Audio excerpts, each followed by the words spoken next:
Hi, I'm JJ. Welcome back. Today I wanted to share some random book recommendations for you. Things that I've enjoyed, things that I still think about, um, and I don't know, hopefully you'll find something that you like. It's kind of all over the place, just like my usual taste, so you'll kind of get a taste of that again. So the first one is Hijab Butch Blues, and I really enjoyed this one because it deals with this queer character, or it's a memoir by this queer Muslim who each chapter uh, she talks about her experience with her faith and starting with a story from the Quran, usually one she identifies with or one she doesn't understand. And then the other one, other part of the chapter is about how that relates to her life, like why it was important, or just kind of maybe a small relation to it, but something that kind of goes in with the verses and stuff that she's talking about, whether it's a prayer, a verse, a chapter.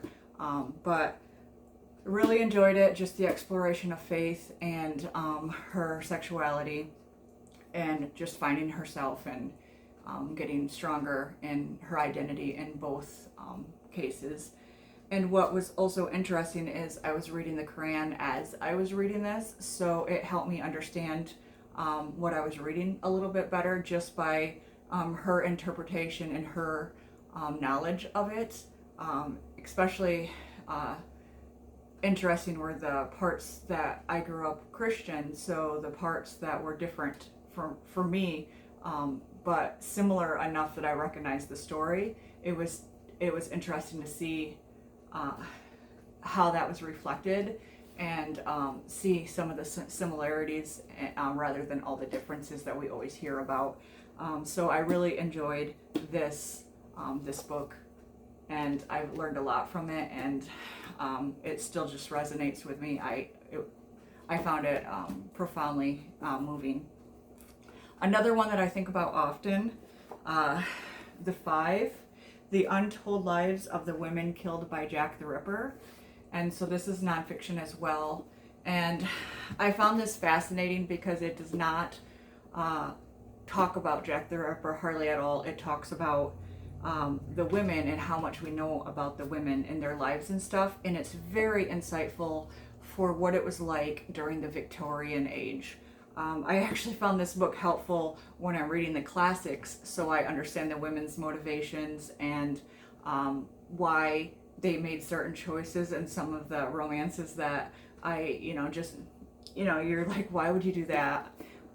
Or just, just more in depth of how little power they had, how little laws protected them, and what was expected of them. And is a fascinating history about not just the time period and stuff, but how you get to see how that time period has a direct impact on these women's lives, these women's choices, and then what eventually led to their deaths.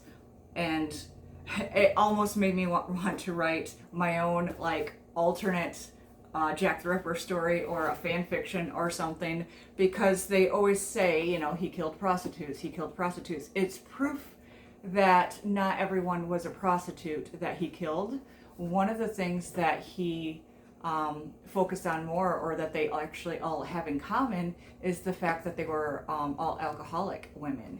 And I feel like that has a much more meaning to the psychology of maybe what he was against or trying to silence or something, rather than the misunderstood idea that it was all prostitution based. And that just might be my love for Criminal Minds seeping in, and I feel like I know more about profiling than I probably do, but it just made it interesting to understand, like, maybe we don't fully understand his motives, since we don't fully for sure know who it was who did it. But reading this right around reading Thomas Hardy's Tess of the Dubervilles was a fascinating experience, because maybe that's why I loved that book so much, but I gave that book a 5-star, just because it shocked me. The ending did, but just the development, and you kind of saw the projection of this girl Tess, who just under circumstance and situations and stuff, and how she slowly lost her options and had to struggle, and because she was a woman in the Victorian age, it took a lot more of her opportunities away, and scandal and all that stuff just affects how they perceive themselves versus how others perceive them, and it affects their choices and what they're going to do. And that was the first book that I read when I was expecting it to be Jane Austen-ish, and it was not. And I think that I loved it even more because I also really enjoyed this book. Another one, and this one is one I read recently. I think I just read it last month, unless it was the very end of May, but I'm pretty sure it was the beginning of June. The Life We Bury. And this is a kind of thriller, kind of mystery, and also family drama. So you have a college student who has to do a book report, or an interview with an elderly person, and he doesn't have any immediate family. He can't interview grandparents or anything like that. So he finds a nursing home, and he's going to try to interview someone there. And you know how that goes. Is we don't really have people here who might remember that you could actually interview, and except for one. And they had one person he could interview, and it was somebody who is dying and has spent 30 years in prison, and they let him out to die in the nursing home. And he gets an opportunity to talk to this guy. And he had wanted originally to interview a war hero or someone, so that he could impress the class.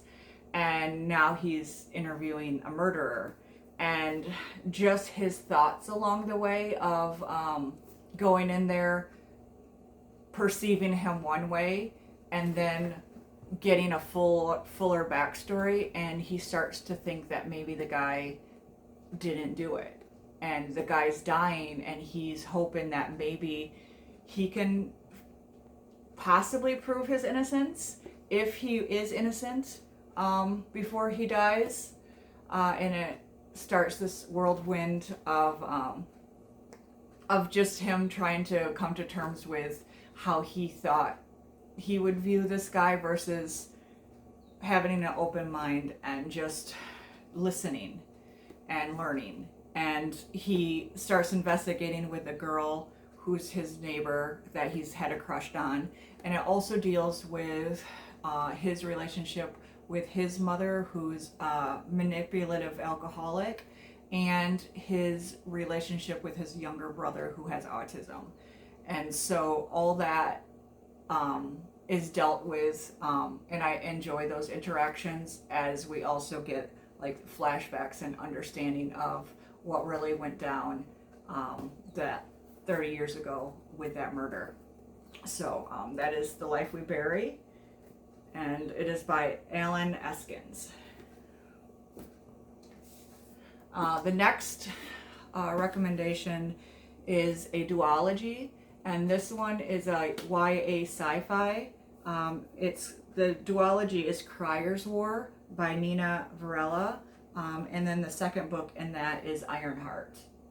And I'll just read the beginning of the synopsis for you. After the War of Kinds ravaged the kingdom of Rabu, the Autome, designed to be the playthings of royals, took over the estates of their owners and bent the human race to their will.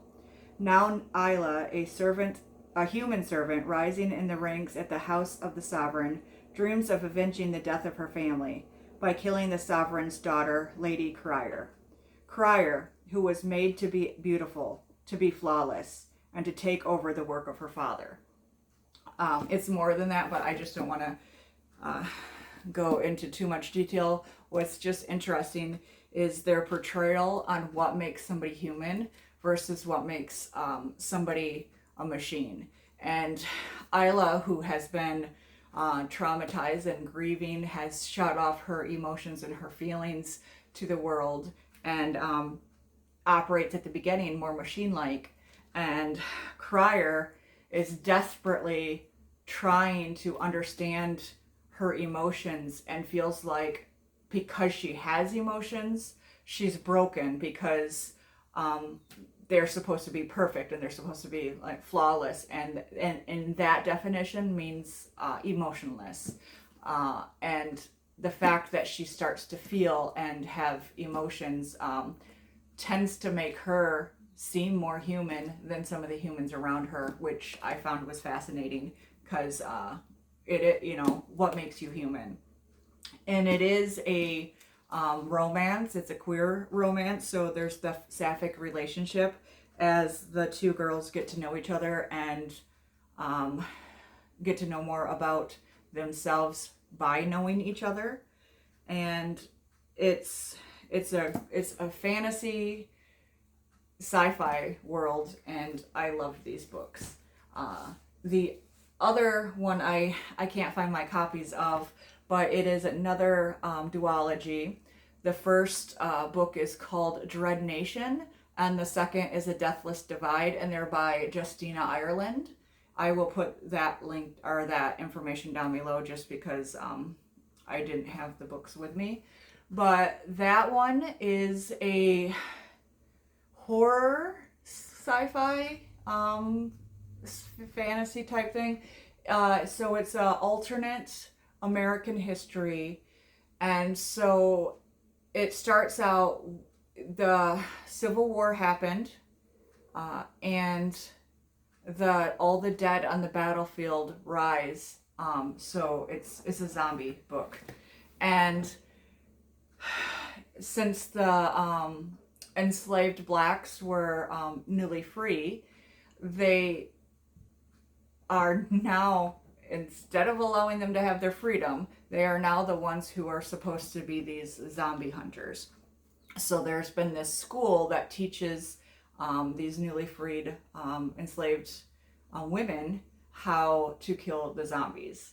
And that's the main premise. And I don't want to get more into that. It's just, I love the world building. I love the social commentary. And it's a good ride. It's a fun ride, and fun, and it's not like overly scary. There's just zombies, so I don't know how much of a horror it would be, but it's more that than just straight out fantasy or sci-fi. But I love all these books. I recommend all of these books, and I hope that at least one of them is to your liking and you'll give it a chance. Happy reading. Have a great day.